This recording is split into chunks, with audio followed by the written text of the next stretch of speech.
आपल्याला सर्वांना माहीतच आहे की वारकरी संप्रदायात गुरु परंपरेला आणि अनुग्रहाला अत्यंत पवित्र स्थान आहे। माऊली ज्ञानेश्वरांना निवृत्तीनाथांकडून तर संत नामदेवांना विसोबा खेचरांकडून अनुग्रह मिळाला आहे।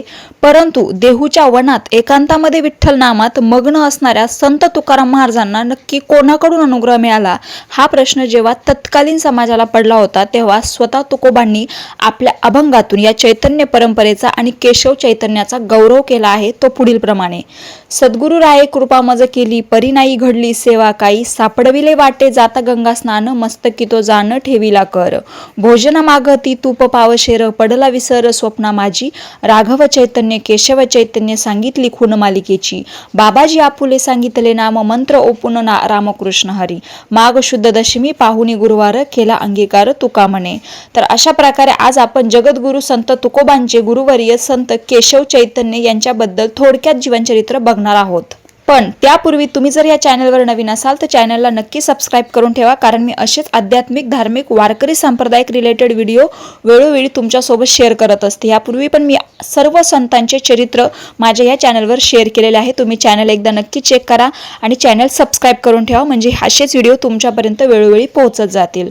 प्रत्यक्ष देहाने कधीही न भेटता केवळ आत्मिक आणि सूक्ष्म स्तरावर घडलेले हे गुरु शिष्याचे नाते अध्यात्माची सर्वात उंची दाखवणारे आहे। संत केशव चैतन्य हे चैतन्य संप्रदायातील एक अतिशय वंदनीय आणि सिद्ध पुरुष होते। या संप्रदायाची स्वतःची एक निश्चित आणि दैवी गुरु परंपरा आहे, जिचा उल्लेख संत तुकाराम महाराजांनी स्वतःच्या मुखाने केला आहे। आद्य पुरुष या परंपरेचे मुख्य पुरुष श्री राघव चैतन्य होते। त्यांची समाधी ओतूर पुणे जिल्हा येथे आहे। द्वितीय पुरुष राघव चैतन्याचे पट्ट शिष्य म्हणजे संत केशव चैतन्य होय, ते अत्यंत तपस्वी आणि सिद्ध संत होते। तृतीय पुरुष केशव चैतन्याचे शिष्य बाबाजी चैतन्य। काही संशोधकाच्या मते केशव चैतन्य आणि बाबाजी चैतन्य हे दोन वेगवेगळे सत्पुरुष होते, तर काहींच्या मते बाबाजी हे केशव चैतन्याचेच दुसरे नाव होते। संत तुकारामांनी आपल्या अभंगात केशव चैतन्याचा बाबाजी म्हणून उल्लेख केला आहे, अशा मताचा एक मोठा प्रवाह असेही म्हटले जाते। केशव चैतन्य हे या साखळीतील अत्यंत महत्त्वाचे सुवर्णपान होते, ज्यांनी या चैतन्य परंपरेचे तेज संपूर्ण महाराष्ट्रात पसरवले। इतिहासाच्या कालापलटावर संत केशव चैतन्य यांच्या वैयक्तिक जीवनाबद्दल फार विस्तृत तपशील उपलब्ध नसला तरी वारकरी संतांच्या गाथ्यामध्ये आणि जुन्या हस्तलिखितांमध्ये त्यांच्याबद्दल अत्यंत आदरयुक्त माहिती मिळते। केशव चैतन्याचा कालखंड साधारणपणे 16व्या शतकाचा उत्तरार्ध मानला जातो। ते मूळचे महाराष्ट्रातीलच होते। त्यांचे मूळ नाव विश्वनाथ, जन्म पुणवाडी किंवा पुणेवाडी थोडक्यात पुणे येथे झाल्याची काही ठिकाणी नोंद सापडते। त्यांच्या पित्याचे नाव नृसिंह आणि आईचे नाव आनंदीबाई होते। काही दुर्मिळ ग्रंथांमध्ये त्यांचा उल्लेख येतो, त्यात त्यांचे उपनाव राजश्री किंवा राजऋषी असेही सांगण्यात येते। गिरिजा नामक स्त्रीशी त्यांचा विवाह झाला होता। त्याशिवाय त्यांच्यावर मोहित झालेल्या जबुन्निसा आणि रोशन या यवन स्त्रियांचाही त्याने भार्या म्हणून स्वीकार केला होता। पुढे आलेल्या एका नैसर्गिक आपत्तीमध्ये जबुन्निसा आणि रोशन या दोघीही मरण पावल्या आणि त्यानंतर मग विश्वनाथ आपली पहिली पत्नी गिरिजेसह ओतुरास जिल्हा पुणे येथे आले।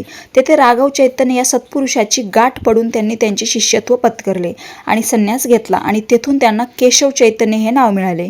गुरूंच्या सानिध्यात त्यांनी योग साधना, नामस्मरण आणि वेदांताचा सखोल अभ्यास केला।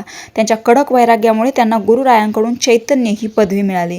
गुरूंच्या महाप्रयाणानंतर केशव चैतन्यांनी जुन्नर, ओतूर, ओझर आणि कडेपठार, जेजुरी परिसर या भागात प्रचंड भ्रमण केले। ते सह्याद्रीच्या कुशीतील डोंगरांमध्ये, गुहांमध्ये कित्येक दिवस अन्न पाण्याशिवाय ध्यानस्थ बसत असत। त्यांच्या मुखावर साक्षात ब्रह्माचे तेज होते। ते जिथे जिथे गेले तिथे तिथे त्यांनी लोकांना सूक्ष्म कर्मकांडापासून दूर सारून अंतःकरणाच्या शुद्ध भक्तीचा उपदेश केला।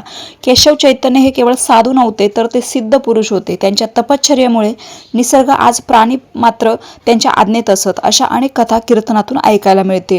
जेव्हा केशव चैतन्य जुन्नरच्या डोंगराळ भागात गुहेत साधना करत असत, तेव्हा तिथे अनेक हिंस्र प्राणी, चित्ते, लांडगे राहत असत। एकदा काही गावकऱ्यांनी पाहिले की स्वामी गुहेबाहेर ध्यानस्थ बसले आहेत आणि साक्षात एक मोठा चित्ता त्यांच्या शेजारी अत्यंत शांतपणे डोळे मिटून बसला आहे।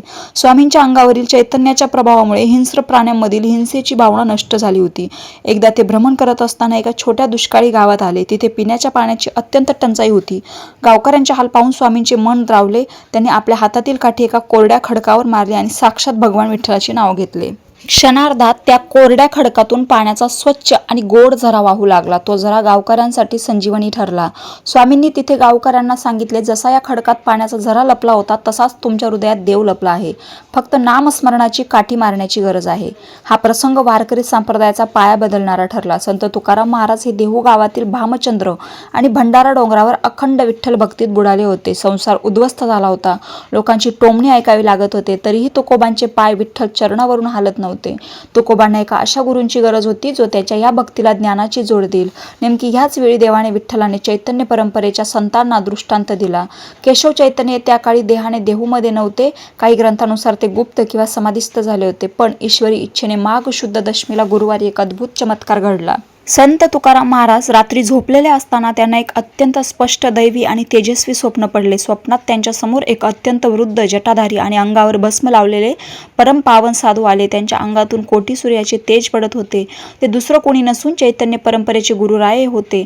तुकोबा स्वप्नातच त्यांच्या चरणी लीन झाले. त्या गुरुरायांनी अत्यंत वात्सल्याने तुकोबाच्या पाठीवरून हात फिरवला आणि त्यांच्या डोक्यावर आपला वरद हस्त ठेवला. त्यांनी तुकोबांना सांगितले, बाळा, तुझी भक्ती फळाला आली आहे. मी तुला गुरुमंत्र देण्यासाठी आलो आहे. गुरूंनी तुकोबाच्या कानात अत्यंत पवित्र आणि बीज मंत्र असणारा महामंत्र दिला, तो म्हणजे रामकृष्ण हरी. हा मंत्र देताना त्यांनी तुकोबांना आपली परंपरा सांगितली. मंत्र दिल्यानंतर गुरूंनी तुकोबांकडे एका गोष्टीची मागणी केली. ते म्हणाले, मला गुरुदक्षिणा पाहिजे. तुकोबा म्हणाले, महाराज, मी तर अत्यंत गरीब आहे.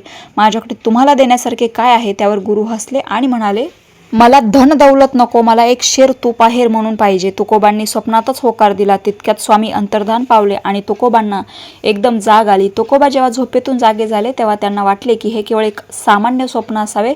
पण आश्चर्य म्हणजे त्यांच्या संपूर्ण खोलीत साक्षात चंदनाचा आणि अद्भुत सुवासांचा दरवळ येत होता. त्यांच्या कानात रामकृष्ण हरी हा नाद अखंड गुंजत होता.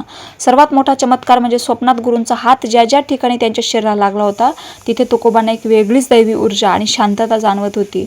तुकोबाला समजले की ही कोणतीही माया किंवा भास नसून साक्षात केशव चैतन्य आणि बाबाजी चैतन्य यांनी सूक्ष्म देहाने येऊन आपल्याला अंगीकारले आहे. प्रत्यक्ष न भेटताही आज झालेला हा जगातील पहिला आणि सर्वात मोठा स्वप्न अनुग्रह होता. या स्वप्न अनुग्रहानंतर संत तुकाराम महाराजांच्या कवित्वाला पूर आला. त्यांच्या अभंगामध्ये एक वेगळाच आत्मविश्वास आणि अधिकार निर्माण झाला. त्यांनी स्वतः केशव चैतन्य आणि त्यांच्या परंपरेबद्दल कृतज्ञता व्यक्त करणारे अनेक अभंग लिहिले आहेत, जे आज गाथ्यात प्रसिद्ध आहेत. तुकोबा सांगतात की या मंत्रामुळे माझ्या मनातील सर्व संशय मिटले आणि मला साक्षात पंढरीनाथ विठ्ठलाचा साक्षात्कार झाला. केशव चैतन्याच्या या परंपरेने तुकोबांना जगद्गुरू बनवण्याची पायाभरणी केली.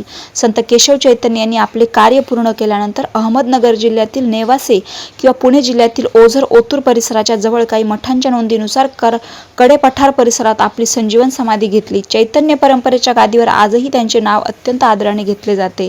दरवर्षी माघ शुद्ध दशमीला ज्या दिवशी तुकोबांना अनुग्रह मिळाला, संपूर्ण महाराष्ट्रातील वारकरी देहूमध्ये आणि चैतन्य महाराजांच्या समाधीस्थळावर एकत्र येतात आणि या अद्भुत गुरु शिष्याच्या भेटीचा उत्सव साजरा करतात. संत केशव चैतन्य हे वारकरी प्रासादाचे ते गुप्त तळघर आहे, ज्यांच्यावर तुकोबांसारखा भव्य कळस उभा राहिला. त्यांचे जीवन आणि त्यांचा तो अद्भुत स्वप्न चमत्कार आपल्याला भक्तीच्या एका वेगळ्याच विश्वात घेऊन जातो. किती लोकांना ही माहिती माहीत होती? नक्की मला कमेंट करून सांगा. आणि अशाच नवनवीन संतांच्या चरित्राबद्दल मला कमेंट करून सांगा. तुम्हाला नक्की पुढचं कोणत्या संतांचं चरित्र ऐकायचं आहे. रामकृष्ण हरी.